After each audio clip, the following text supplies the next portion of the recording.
Thank you. Mr. Sanders? Thank you, Madam Chair, and Mr. Greenspan, nice to see you again.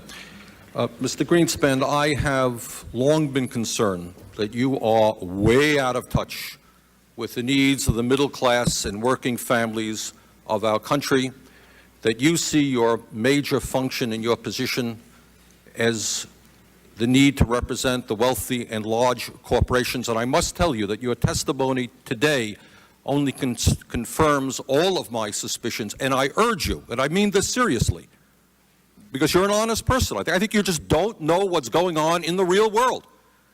And I would urge you, come with me to Vermont, meet real people. The country clubs and the cocktail parties are not real America. The millionaires and billionaires are the exception to the rule. You talk about an improving economy while we have lost 3 million private sector jobs in the last 2 years. Long-term unemployment has more than tripled. Unemployment is higher than it has been since 1994. We have a $4 trillion national debt. 1.4 million Americans have lost their health insurance. Millions of seniors can't afford prescription drugs. Middle-class families can't send their kids to college because they don't have the money to do that. Bankruptcy cases have increased by a record-breaking 23%. Business investment is at its lowest level in more than 50 years. CEOs make more than 500 times of what their workers make. The middle class is shrinking. We have the greatest gap between the rich and the poor of any industrialized nation, and this is an economy that is improving. I hate to see what would happen if our economy was sinking. Now, today, you may not have known this. I suspect that you don't, but you have insulted tens of millions of American workers.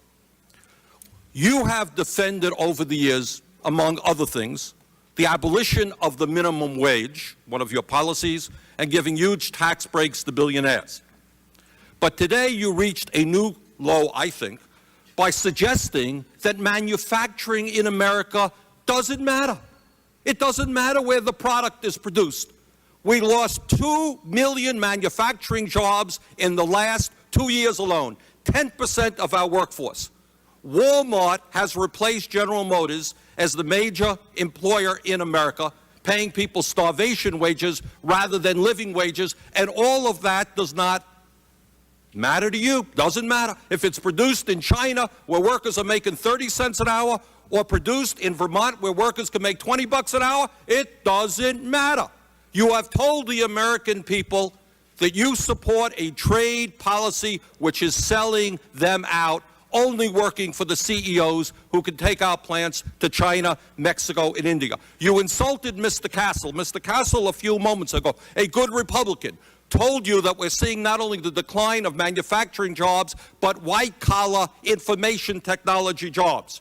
Forrester Research says that over the next 15 years, 3.3 million U.S. service industry jobs and 136 billion in wages will move offshore to India, Russia, China, and the Philippines.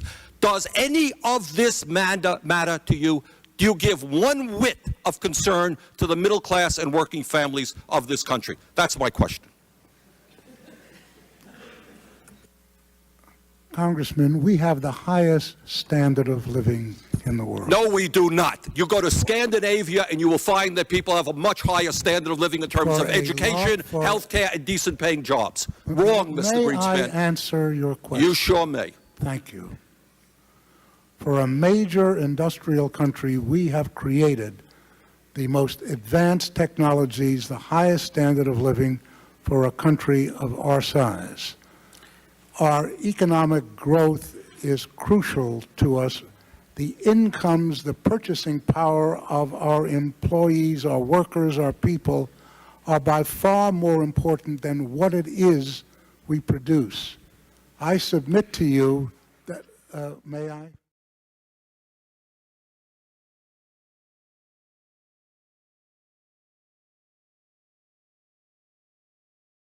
And what I'm saying to you is, yes, I found a flaw.